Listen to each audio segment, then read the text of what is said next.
Hello everybody and welcome back to Very Biased Opinions. It is another round of Premier League predictions up to week number 23, I believe. Please have a look down below in the description. We put timestamps in there if you want to jump ahead or cherry pick to certain games. Use those timestamps. But we've got to delay no further. Thomas, what is the first match? Watford versus Tottenham Hotspur. A few weeks ago, you would have said this is an absolute banker for Spurs. You'd have said they'd have gone to Watford and won no sweat whatsoever. But now you can't help but think the other way around. Watford have been incredible under Nigel Pearson. He's done such a good job since he's been there. He's just, like, it sounds weird. He's just made them look like a team. Like, I know once you get a few wins, the confidence improves and you get better. But they're actually the energy and the effort they put into the game is so much more than they had at the start of the season. Players like making runs in the 89th minute, like box-to-box midfielders who are actually covering with the ground all over the pitch. And Spurs look a bit of a mess. It's almost as if Jose's kind of resigned himself to think like, well, I'm at a club that doesn't really care if they win things or not. So I'm going to back Watford to continue winning. I'm going to say Watford win 2-1.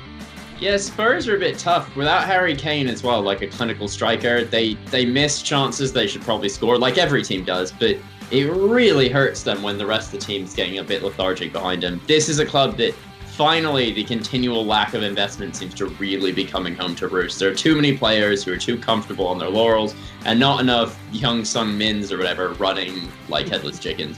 Watford love going on winning runs. It's never mattered what the manager is. They have to win 10 in a row when they win one game. It's just the rules. After that, they will capitulate. If Nigel Pearson doesn't find a new job in the summer, he's going to regret it because he'll get sacked 3 weeks into the season next year. But for now, he's reinvigorated a Watford side. What? Maybe Nigel Pearson's like the modern day Allardyce or Pulis. He's like the next reincarnation. He's just going to keep going from going from club to club, like around about December time. I'd really like to see him go from club to club in the same season. But I think to be fair, Nigel Pearson, he isn't just a defensive manager. They are playing good football. No, I mean, they're playing the way they should have played. Every time they go on a winning run, all these players look incredible. You're like, Decore, what a great player. Fantastic. Who wouldn't want him? Man United get linked to him. And then 12 games of Decore being unwilling to run, and every time he kicks the ball, it goes in the wrong direction. You're just like,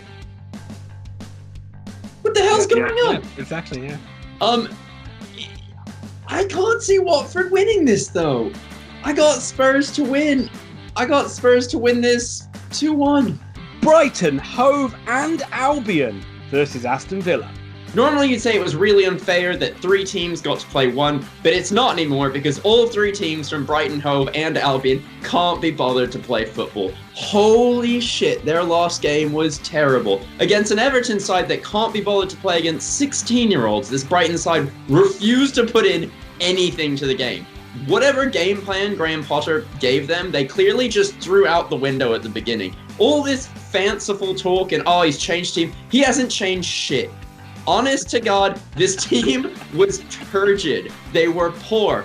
Watching them was, it was masochistic on my own part. Why did I watch this game? And it hurt Ian, it really hurt. Trossard is slow. He picks the wrong things. I know he hit the post at one point, but that was just, it's so poor. You felt bad for Mopé. They couldn't get the ball to him. They were bitching him out. He was turning around being like, I'm on my own. I'm 30 feet in space and I'm on my own. At one point, he drove forward and there was one person ahead of him or within 10 yards behind him. And he went on a 30-meter run. And when the camera pans back after he loses the ball, the player's just jogging up the pitch. And you're like, and you can understand why Graham Potter on the side is screaming his head off. Like, they don't put in the effort in matches where they need to put it in. And against a Villa side who at least know that they're fighting for their life, I don't know what's going to happen. I mean, they're in the middle of being spanked by Man City, but there's nothing wrong with being bottom of the table and spanked by Man City.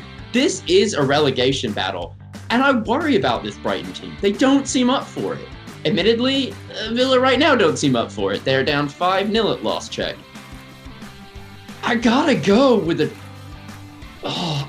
Villa win in this. 2-1 to Villa. Yeah, Villa did get absolutely smashed by Man City again. You said it's not a surprise, but fans leaving after 28 minutes is not a great look at any time of the season. They're struggling.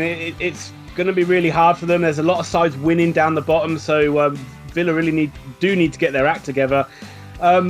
you spent far too much time watching Brighton. I'm just still looking from afar, and I'm going to say that Graham Potter's doing a wonderful job, and he's definitely changed it all around from when Chris Hughton was there. And I'm going to back Brighton to win. Although Villa do have these sort of freak games where they turn it on like randomly and go on a big win, I think Brighton will win this one. I think they know they need to get back to winning ways. 2-0 Brighton. Arsenal vs Sheffield United. Well, Thomas, I think you're going to have a lot to say about Arsenal in this one, but let's just get Sheffield United out of the way. Here's a picture of Chris Wilder sliding to celebrate Oxford winning the playoffs in 2010. His side continues to be absolutely amazing this season. Just never know when they're beat. The amount of times they find themselves ahead in games is unbelievable. I don't think they've lost a game by more than a goal as well. So really remarkable how they're just competitive in every single game. You know they're going to give Arsenal a tough game here. However, I do just feel Arsenal are going to nick it on this occasion, and I think Arsenal are going to win by 2-1. The new manager bounce is having an actual beneficial thing here. Clearly, Freddie Ljungberg just modeling underwear in the changing room didn't do it for the boys, but Arteta seems to be, and they've admitted, he just screams at them, and that seems to have gotten something out of them, something Unai Emery and Arsene Wenger never looked comfortable doing. They look better, I'll give them that, but then they also still throw away points and lose matches, i.e. please see Crystal Palace drawing with them 1-1. I mean, Jesus Christ, and Palace hate getting results at home. That was... Yeah. It was a little bit like Arsenal of last season, where they start well and then just get gradually worse as the game goes on. Out of consistence. There's a lot to be done at that club, and that's not really what we need to talk about. We need to talk about Sheffield United are bloody awesome. I mean, they're actually awesome. Anybody who doesn't rate this club is an idiot. Admittedly, they get a little bit lucky. VAR helped them out a little bit in the West Ham match. We'll talk about that more when we talk about West Ham. I think that really, though, in Sheffield United's case, VAR has been a swings and roundabouts. So they've been on the wrong end of quite a lot of VAR stuff. So they may be due a bit of luck in that regard. I think they're going to win this game. I think Arsenal are garbage. Yeah, I know you do. And well, see, they don't normally score more than 1 goal, so I'm actually going to do an educated guess here, and I'm going to go 1-0 to the Sheffield United. Norwich City versus AFC Bournemouth. I think this is it for Eddie. I think if they don't win this game, Eddie Howe... the only reason I can see to fire Eddie Howe, or at least for mutual termination, is to scare the shit out of what players are left at the club to get a result. They got a 20-year-old in goal right now. Half the team is a youth player. It's falling apart. Harry Wilson, I think, went down twice injured in this game for like different things. Yeah. Like you touched on it last week. The players that are coming back just are not fit. No one is. It's a club in crisis because of injuries, not because of play. And they're getting a lot of crap for playing out the back, and that's accurate. But if you spent your entire career building this team to do that, and you program the youth teams to do it as well, there is a little bit of like, well, we have to keep playing this, because if we don't play our game and we start changing now in January, we are going to completely fall apart, because you can't just completely change the set of tactics that everyone has played with for years and expect them to be like, oh yeah, I get that, that's perfect, great. But I worry because there's no fit players. Norwich have been terrible for most of the year. They just got spanked by a poor Man United side that can't normally break through anybody. If you just sit back and defend, it's almost impossible for them to score goals, and Man United scored 4. This has to be a win for Bournemouth, or Eddie Howe is probably gone, just to get a new manager and to scare the players. That bounce that you always hope for. I mean, is Sam Allardyce available? I don't think Bournemouth want to get rid of Eddie, but it's getting tough. And it's getting tough for him. His interview today, he just looked broken. He's like, oh, I've got to think about my own position. He might not be at the club. I mean, it'd be really, if there are any Bournemouth fans that watch this, be really interested to know your thoughts. Is there any like growing discontent among the Bournemouth fans? Doesn't seem to be. No. I mean, it genuinely, everyone knows what's wrong. It's one of those weird things in football where like everybody seems to be in agreement. No one's there going, Eddie Howe is the problem. And I think it was Karen Carney was writing for the BBC about how, you put a 20-year-old goalkeeper in with good center backs, and the center backs are the ones making the mistakes and putting the goalkeeper in a position where he's going to make a mistake. And you're like, well, that's poor leadership from them. But I don't know, right? I can't not back Eddie, and I can't ever back Norwich. So Bournemouth are going to completely turn this around. It's going to be 3-0 to Bournemouth. Are we going to have a week on Very Biased Opinions where we don't agree on any score? These are two sides that are desperate for a win. They're in deep, deep trouble. Both sides also devoid of confidence, and both sides look like they cannot get back into a game if they go a goal down. Norwich, I feel they are going to win this one, though. What I saw from Bournemouth today, they just look like they have nothing left to give. And I know they've got like a week now to get used to it, and it is a massive game. With Norwich, with the likes of like Cantwell and Pukki, they've got goal scorers in the team still, and I think that might be the deciding factor in this one. And I think Norwich will win 2-0. Thomas, watch out! The Eagles are coming! And if we disagree on this one, then there is something wrong. Because it's Manchester City versus Crystal Palace. Palace to win 5-0. No, Crystal Palace got a really good draw against Arsenal.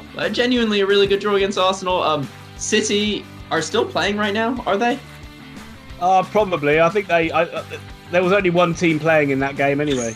I mean, last I checked, it was 5-0 to them. So, like, you know, I don't think anything. It's 6-0 now. 6-0 after 90 minutes. Looks like Aguero scored. Yeah, you can't really look past City in this match. It's hard to ever look past City. I think looking past them is a fool's errand. Have they figured out their problems? Probably not. But Fernandinho dropping into defense seems to be solving a lot of them for him. It seems they just he's a lot better than the next great hope of English football, John Stones. John Stones. God, what a waste of space. Sorry, John Stones. It's nothing personal, but I could put 40 past you in the season. I got City to win this. Palace have done great this year, and they'll set up defensively, and they'll probably try and nick a goal, but I've got City to win this 3-1. Last season, Palace went up to Man City and caused a massive upset. Do you remember Andros Townsend's screamer of a goal? I think they won 3-1 up there. It was one of Roy Hodgson's finest achievement in a stellar career. Can it happen again? No, it can't. Palace have been really good this season. They usually are better away, but you're a fool to back against Man City. And I think I'm just going to back your score, Tom. 3-1 to the Sky Blues, whatever they call themselves. Babies. The babies in blue.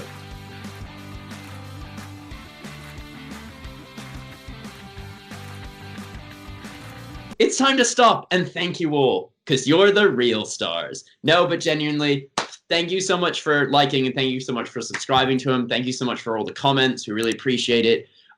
If you could please keep liking, subscribing, and clearly telling your friends about us, because there's no way you're finding us through whatever algorithm it is. Not the way we tag our videos. We do put flyers up around the local community. I've been told to stop doing that. No, we really appreciate it. If you have a look below, there are timestamps. Please click on the Grandstand Bettors link. Grandstand Bettors. They're awesome. They know what they're doing. They're better at this job than us. Somehow they keep letting us make picks for them. They will give you prizes on anything, Tom. Literally. American Idol, next US president. Is it going to be a white Christmas? They do it all. The answer to all of those, no. But again, thank you so much for liking. Thank you so much for subscribing. Thank you for looking at the timestamps. So you don't have to sit through 35 minutes of this every time. Thank you for liking Ian. Thank you for hating me. And without further ado, or any gilding of lilies, Southampton versus Wolverhampton Wanderers. Wow, Southampton. Wow. I cannot believe how well they're doing.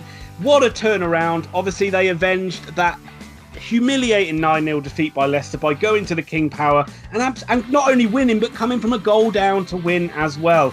Fantastic result. They're doing so well. No one would have seen them turning it around after how poorly they were looking earlier on in the season. It's a massive credit to Ralph Hasenhüttl for sticking to it and getting the team to play the way he wanted them to play. I think the biggest difference is Danny Ings. I think that's 10 goals in 10 games now. When you have a striker that can score goals, the whole team is just rejuvenated. The whole team is resurgent. You know you're never out of a game. And as I said last week, he's got to be in England contention, especially with Kane being out of the side. I think Southampton are going to win again, and I haven't backed Southampton to win in a while, so that's almost a surefire thing to say they're going to lose. Wolves seem to love to be a goal down and then start playing, so I think Southampton are going to win 2-1. Yeah, Wolves kind of messed up against Newcastle there, didn't they? It was like they didn't realise they were playing football until they were 1-0 down. At which they do it every week. They always seem to be a goal down in a game before they start playing. Southampton are on equal points with Arsenal now. They're 12th in the table. They've sprung up. I think they're like 8 points clear of the relegation. Yeah. So sudden. Yeah, it's 7 points clear. I mean, that's unbelievable considering how just awful they were at the beginning of the season. It's like watching players run through treacle. They're doing so well. Danny Ings is on one of those runs, isn't he? Like, it's just one of those runs. He just seems to score every time he touches the ball. And great job beating Leicester. Leicester, what the hell are you doing? Like, honestly. We'll get to Leicester. Okay, cool. I've got Wolves to win this.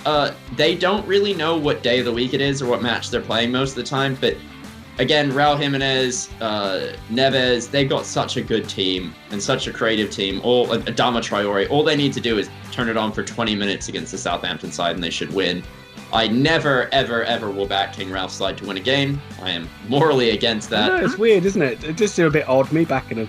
But it's difficult to get a bad game out of Wolves unless they play Man United. Because Wolves like to concede 3-1 to Wolverhampton. West Ham United versus Everton.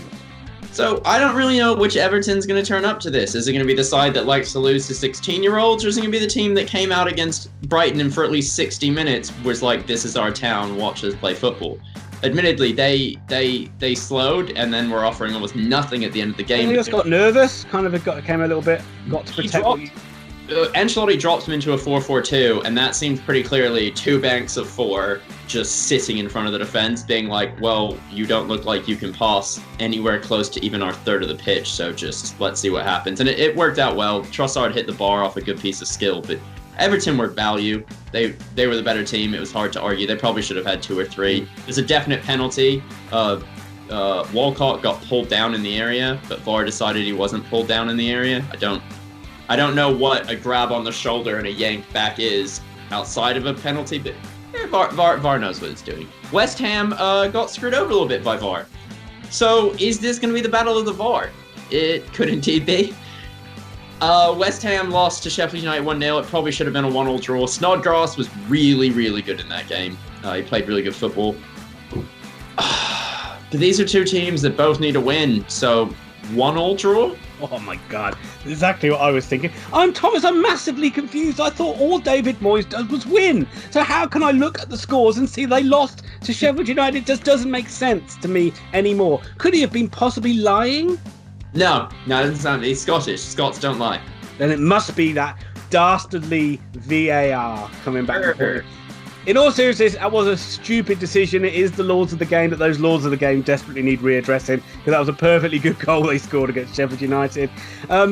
Both sides have got new managers, both sides, so they've gone through that period where the players are actually looking like they care. I don't want to agree with your score, so I'm going to say that West Ham are going to shade it. I think they're going to win 2-1. Newcastle United versus Chelsea. Finally, Frank Lampard gets himself a lesson in how to manage from the greatest manager currently living today, the second coming of Kevin Keegan. I will love it if we That is right, my love friends. it. I'm talking about the one and only Stephen Bruce, who's had to patch his Newcastle side up. They've got so many injuries, absolutely decimated, and he still managed to get a credible 1-1 draw. I'll tell you one thing though, jokes aside, it is nice to see Almiron scoring, because I don't think anyone could possibly hate that guy. He looks like he's just like, if you had to say someone who just loves being a footballer, it would be Almiron. He looks like he just is a kid out there running around and enjoying it. Chelsea obviously seem to be better away from home than they are at home, but because I have this crazy notion that Newcastle have to win every week, I'm going to back Newcastle again. Come on, you Magpies, 2-1 win. Yeah, so really quickly and unrelated to this, every week that you don't back Liverpool to win, I win the round of predictions. Last week, obviously, you went for a draw. It did not happen. You also back Newcastle, a surprising amount for a team that don't win that many games. And I think you're going to be struck down here again. Chelsea love playing away from home. It's like they feel too much pressure at Stamford Bridge. They were value for money against Burnley, blitzed them 3-0. Hudson-Odoi is coming back into form. I mean, that team has so many good young players that are like sat on the bench. It's like, oh, Pulisic can't play, we'll put Hudson-Odoi in. Hudson-Odoi can't play, we'll put Mason Mount. Mason Mount can't play. Oh, look, we've got Willian, one of the best wingers of the last decade. We'll throw him. Like, it's just like a churning machine. And they look really good. And defensively, they're a little bit frail, but Jorginho actually looks like a good midfielder under Frank Lampard as well, which is like kind of nice to see because you always knew he had depth of passing, but he was just such a problem for them last year. You knew their exact game plan, and they just nailed Jorginho. Got it. He's got so much more movement, and Kante is still this like energizer battery. He's not having the greatest year of his career, which means that everyone now thinks he sucks. But Chelsea fans, no class. Newcastle United are not going to get out of this unscathed. I think that this is going to be a mauling. I've got Newcastle 1, Chelsea 4. Screw you, Tom Pickering. You're saying that my Newcastle stuff is based on nothing more than pure science. These Chelsea, I don't know what they are. These, what's the word I'm looking for? Show ponies. They're used to just being pampered. They're used to nice warm climates down in London. They're not going to enjoy going up to Newcastle in the cold and the rain and the misery of the northeast. And that's what I'm basing it on. Burnley versus Leicester City. I don't think Leicester could ask for a better game to get to bounce back with. Burnley have been, I mean, we talked about this last week or the week before, but they're almost kind of copying the Bournemouth level of success. They are on a downward trend to the bottom of the table. They're on 24 points now. They're 2-3 points clear of Villa, which is not saying much. They were roundly beaten by Chelsea. I mean, Chelsea are a good team, but Chelsea at home don't normally play that well. Burnley, ever since they got into Europe, seem to have lost the ability to be this like grindstone team. They seem to let in goals with oddly frequent regularity now. Leicester love to score. They have Jamie Vardy, who I think is top of the scoring charts, or at least tied for top of the scoring charts. They're a really good team. The match was an aberration this week against Southampton. It was just one of those games. I don't think you need to say a huge amount about it. I've got Leicester to win this. 2-1. Yeah, I got Leicester to win it as well. I just think the biggest thing for Leicester, I almost think like their whole game plan is built around a lot of energy, and when they have to play 2 times in a week, they really do suffer in that second game. And I think that's what kind of came back to haunt them a little bit in that Southampton match, where they just had to play Villa in the League Cup in the week.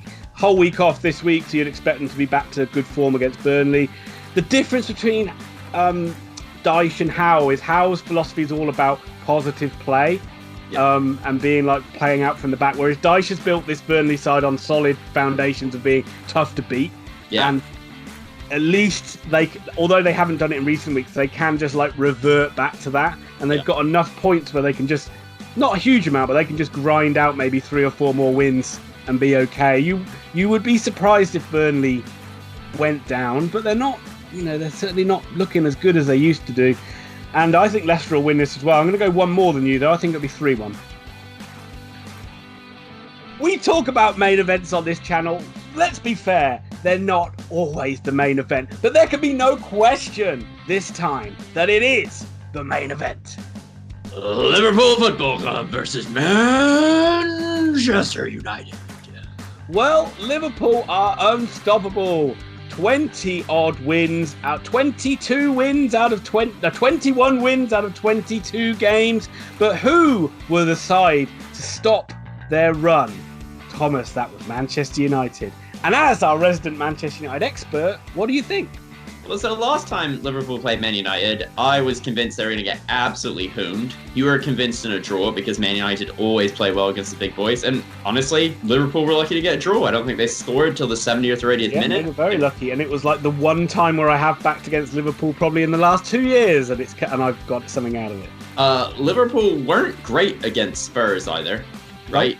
They've been like this all season. They are getting through games. VAR is helping them all the time when they're not on form, but they're getting through matches, just about winning them. United had a really good win against Norwich. Rare for them, breaking down a team and scoring. Mason Greenwood got a good goal from just outside the box. Rashford got a brace. Martial scored. All their strikers are on form. I am going to do the unthinkable here, because I hate Man United playing Liverpool, and every piece of my brain says they're going to get spanked. As such, United to end Liverpool's insane run of not losing matches. United to win away from home at Anfield 2-0. There will be a lot of people in the media this week who will kind of be hoping as well that Liverpool hammer Man United so they can just get on that whole bandwagon of, Ollie's not good enough, he's out of his depth, get him out. It's such a weird dynamic that Man United find him, where you've got some of his friends in the media that support him without question, and some of the people that just seem to whether Man United win, lose or draw, just desperately want to see him fail, which is really, really, really weird. And it's like, it's almost Man United. You said like you're quite lethargic supporting Man United at the moment. It is almost like when they win a game, it's like, so what? They were expected to win it. Yeah. However, they have been really good against the top sides, and Marcus Rashford is playing excellently at the moment. He's in really, really good for playing like sort of the level you think he should be playing at as well. And I also think this isn't really down to Solskjaer, but I think you can see some shoots of what a Man United team will be in the future, probably under a different manager, with the likes of Wan-Bissaka, Greenwood, Rashford, Maguire, De Gea. I mean, there's the nucleus of a good side in there. It's a much better team at Man United than the results are showing us right now. Yeah, I mean, that's like, it's just this inexplicable way that they just play badly against the teams that are lower down the league. It's crazy. United are the Liverpool from the last 20 years. It's exactly what they are. They have swapped places, and Liverpool's performances and their results this season has been nothing short of outstanding. They just do not know how to. Well, what am I going to say? They don't seem to be able to do anything other than win. Even when they're playing absolutely terrible, they find a way to win, and that is just the ultimate makeup of a brilliant side. Will they go the season unbeaten? I think they might do. I think the only side I can see them beating them is Man City. Honestly, that's the only side I can see who could possibly beat this Liverpool side. And but I just have some weird feeling that Man United are going to get a result here. I don't know. I'm going to go for 1-1 again. 1-1 again. I mean, I just have a feeling like this whole thing, everybody's expecting Man United to get hammered. It was the same as when they played City in the league. It was the same as when they played Liverpool last time. And that seems to just bring the best out in them. United are better when the opposition is good and puts them under pressure, because then their counterattacking actually happens, as opposed to when they play a team that backs off them and they're like, oh, we're going to counterattack. You can't counterattack on 8 players. They inexplicably go a goal down to those teams as well. Yeah. And then they have to chase the game. But also, let's talk about the fact that how much of a friend is VAR to Liverpool? Oh my God, they get the decisions that go against other sides. Liverpool get them. That was a handball in the build-up to their goal. Oh, that's inconclusive all of a sudden. Andy Robertson goes up, studs up on a player. No, that's not a red card. I don't get it. I don't get why they're getting the rub of the green and other sides aren't. I think that there is. I think for a while VAR has been put up with, and I think now that you've got managers and players, like I know it's Declan Rice and David Moyes are at the same club coming out, but we haven't heard players coming out and being like, no, just like we're sick of it. Everyone's sick of it. You heard Connor Cody kind of say it, didn't you? The other week. Connor Cody was like, he's like, no one knows. The ref doesn't even know what's going on most of the time.